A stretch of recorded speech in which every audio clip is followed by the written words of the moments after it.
I'm a 35-year-old office worker, and my husband Kevin, who is 6 years older, and I have been married for 9 years. Right now, due to some reasons, I'm living with my mom. Let me explain how I ended up in this situation. 4 years ago, Kevin and I built a house. At that time, Kevin had just changed jobs, and we didn't have much money saved or a big income. Kevin used to work for a big company, but he faced constant hidden bullying from his boss. This caused him sleep problems, and eventually he couldn't go to work anymore. He saw a psychiatrist, took a break for about 3 months, but when he didn't get better, he quit his job. After that, we got by on just my salary. Kevin didn't work for 3 months, but slowly started to feel better. He began eating and sleeping well again, and his psychiatrist was pleased with his quick recovery. My cheerful, loving Kevin was back. He then started looking for a new job. His experience at the big company helped, but finding a job was hard because he left his last job due to mental health issues. During this time, we found a small company that needed him. The salary was about a third of what he used to make, but he was happy to be working again. He said it was much better than being without a job, which made me happy. This job was also in the field he wanted to work in. We wanted to have children, but it was clear that life would be tough if I stopped working, so I continued working. I also love my job, and we decided not to have children at that time. Since it was just the three of us, our life was peaceful until my mother, Sarah, was paralyzed in a car accident and needed a wheelchair to get around. My dad had passed away when I was in middle school, and Sarah had been living alone since then. Our family home was old and not suitable for a wheelchair, with many steps. Kevin then said, "I'm worried, let's live together." Sarah and I were surprised, but I appreciated Kevin's unexpected kindness. Since Kevin had just changed jobs, we were unsure about the future, but we decided to apply for a mortgage. As we expected, it was tough to get a loan because Kevin hadn't been at his job for long. However, we were determined and didn't give up. After trying with several mortgage companies, we finally found one that worked with us and approved our loan. We bought our dream home, which I had always imagined, filled with the smell of wood, thick wooden beams on the ceiling, custom storage spaces, a kitchen tailored for my height, and spacious cypress flooring. Importantly, it was a single-story, barrier-free house, perfect for living comfortably in a wheelchair. We were excited as the house was being built and visited the construction site every day. When our carefully designed home was finished, it had a large yard where my mom, who now seldom went outside, could enjoy sunbathing. However, there was a catch with the land. It was given to us by Kevin's grandfather, who adored Kevin. Kevin's family wasn't wealthy, but when his grandfather was diagnosed with cancer, he started to distribute his assets, giving us the largest plot of land. It felt like winning the lottery, but the land was just a 10-minute walk from Kevin's family home. When we told them my mother would be moving in with us, Kevin's sister laughed and said, "Why is your mother moving in too? How shameless is your family?" Kevin's mother told me marrying someone different like you would bring trouble.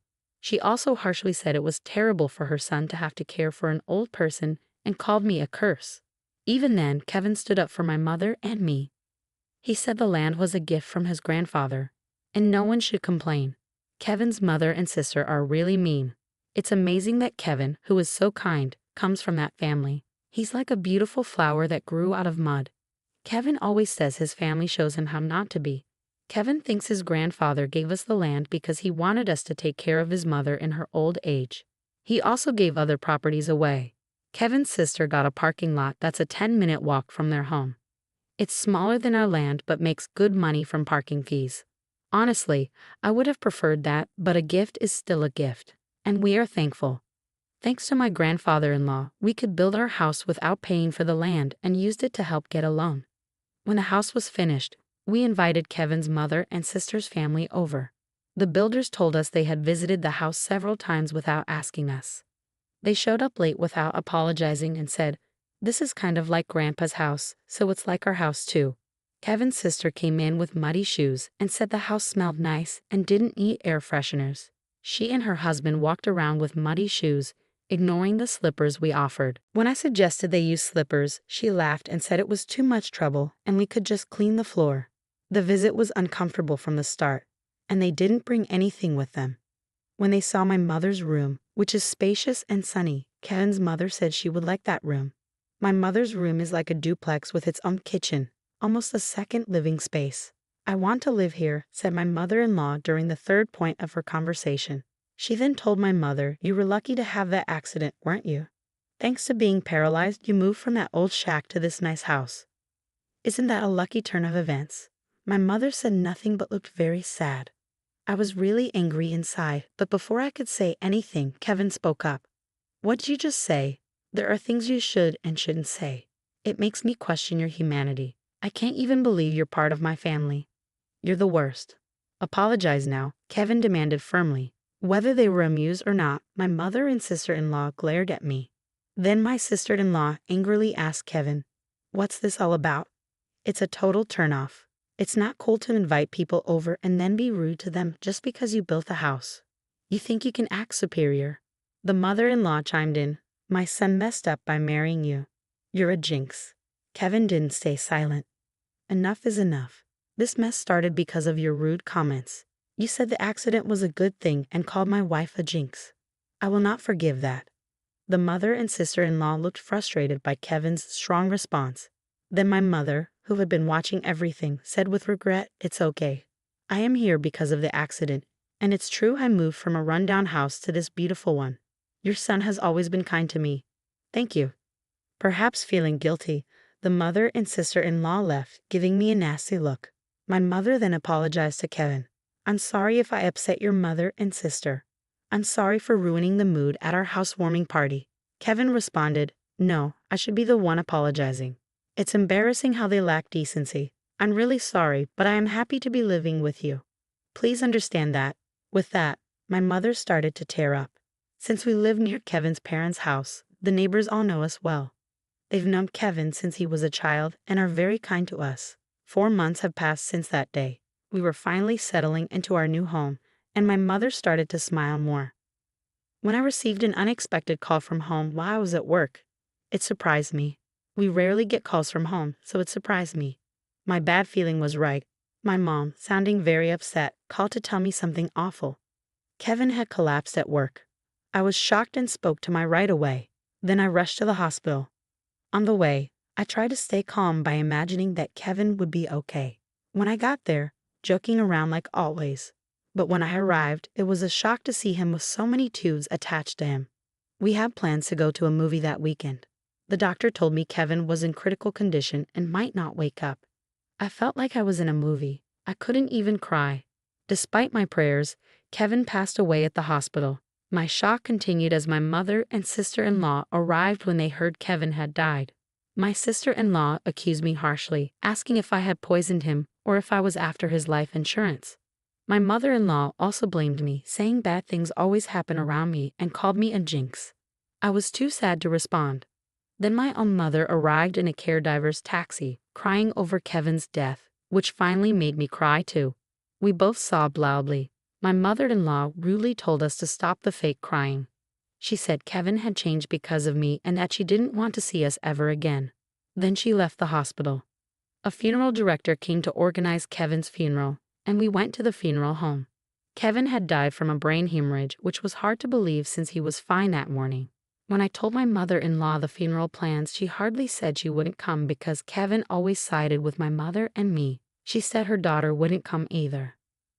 Many of Kevin's coworkers and friends came to the viewing, but neither my mother nor my sister-in-law and her husband were there. Many attended the funeral, and it was clear that Kevin was deeply loved. Many people cried for him. It was hard, but maybe this is just the kind of people his family were. I was happy to spend the whole day with those who truly missed my husband. After Kevin's death, I got an email from my mother-in-law, but it was inappropriate, so I didn't reply. She was asking about the life insurance money and kept emailing because I didn't respond. Eventually, she claimed she had a right to it. I chose to ignore it because I wasn't ready to deal with that. When we got home, I noticed the light on inside, which was odd. My mother, Sarah, was confused and thought we had turned off all the lights. I figured maybe I forgot because I was so upset. I told her it was understandable given the situation, and I unlocked the door. When we entered, we could hear the TV, which was very strange. Inside, we found my sister-in-law and her husband sitting there. I was so shocked I couldn't even speak up. The living room was full of unfamiliar furniture and boxes. We had no idea what was happening. My sister-in-law said, "Why did you just barge in here?" "Well, it's your first time, so I'll let it slide. We're taking this house. We sold your stuff, so leave." My mother and I were completely shocked. I asked where our furniture and belongings had gone, and she casually said a resale company came and took everything, claiming we had good furniture and they got a good price for it. They bought new furniture with that money, saying who wants furniture that a dead person used? It's bad luck. She added that she cared about such things, and our stuff was packed in boxes. She even remarked that we must be minimalists or just poor because we had so few things. The furniture was carefully chosen by my husband, and I couldn't forgive them for this. My mom was furious too, her face turning beet red, but she was too shocked to respond. I immediately called the resale company. After explaining the situation, they agreed to treat the items as stolen and return them. Now that my husband is gone, dealing with this was the last thing I needed. I don't want anything to do with his family, but I do want to stay in the house that's full of memories of him. While I was wrestling with these feelings, my mother quietly said to me, "What do you think Kevin would say if he were here now?" "He might say we should leave. I'm sure he would. Kevin often mentioned it's good to spend time with people who understand you, but there are some people who will never understand, no matter how much you try. It's a waste of time dealing with those people." He was actually talking about his own mother and sister. I realized that if we stayed, his family would keep interfering, acting on impulse. I signed a lease for an accessible apartment. My mom was surprised by how quickly I made that decision. I asked the resale company to hold on to the furniture for a few days, and it was moved to our new apartment. 3 days later, in exchange for moving out, I made my mother-in-law and sister-in-law promise to cut ties with us. So a new life began for just my mother and me in the apartment. It turns out Kevin had many life insurance policies, almost obsessively so. He used to joke, always with a smile, "When I die, you guys will be rich." True to his word, he left enough money for my mother and me to be comfortable for the rest of our lives. Since he couldn't secure a mortgage when we bought the house, I, being employed at a major corporation, bought the house in my name. I made sure that even if something happened to Kevin first, I wasn't going to keep paying a mortgage for a house I wouldn't live in. According to our agreement, the house would be auctioned off if the mortgage wasn't paid for 4 months. Time flew by, and 4 months passed quickly. Then I started receiving a lot of calls from my sister-in-law Emily and my mother-in-law Maria. My call history was filled with their names, and it was getting scary, like something out of a horror movie. They were incredibly persistent, so I finally answered the phone. They were furious because the house was being sold. Apparently, when they tried to return to the house, they found out they couldn't get in because of a seizure notice. Emily and her husband had moved out of their apartment since Kevin passed away, and Emily had also quit her job. I suggested they move back into their parents' house since they were panicking about suddenly being homeless. Surprisingly, Maria had gotten so caught up in gambling that she couldn't keep up and had sold her own house. It turns out they had been living together for the past 5 months. I also heard that they sold their main source of income, a parking lot in front of the train station, a long time ago. Now Maria and Emily's family are completely homeless. When Maria said, "I'm sorry for everything. Let's get along. Can you lend me some money, please?" I replied, "I think it's best if you stay away since I'm a jinx. We're strangers now that we've severed ties." Maria was quiet after mumbling weakly. In my mind, I was thinking, who's the real bad luck charm here? Then when I said I wouldn't lend them a single cent, Emily, who had been listening next to Maria, shouted, "You devil. Bring us the money right now. I am a devil and bad luck, so I'm going to hang up now." I replied and ended the call. In reality, I involved a lawyer for the past 5 months to push for the auction of the house. I thought it was an unusual case, but apparently, it's not that uncommon.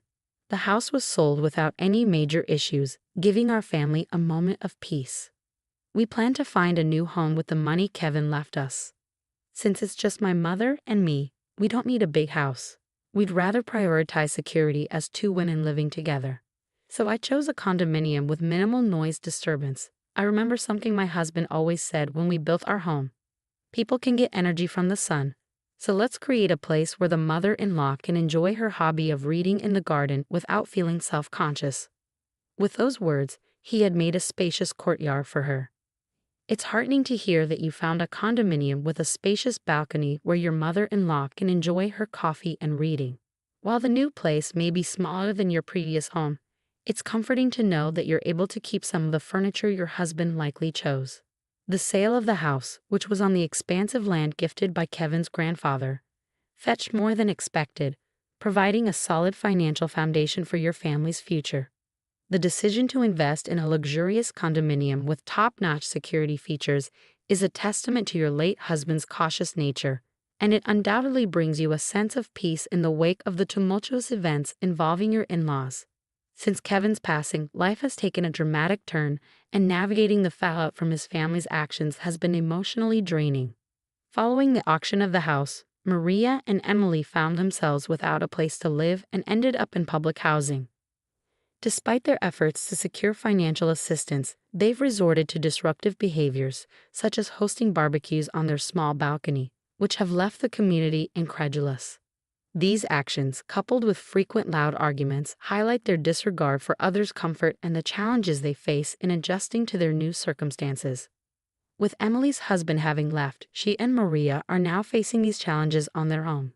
It's a difficult situation, but it's clear that you've made the right choice in prioritizing your own peace and security as you move forward with your mother in your new home. Your reflections are deeply poignant and resonate with a sense of closure and determination to move forward.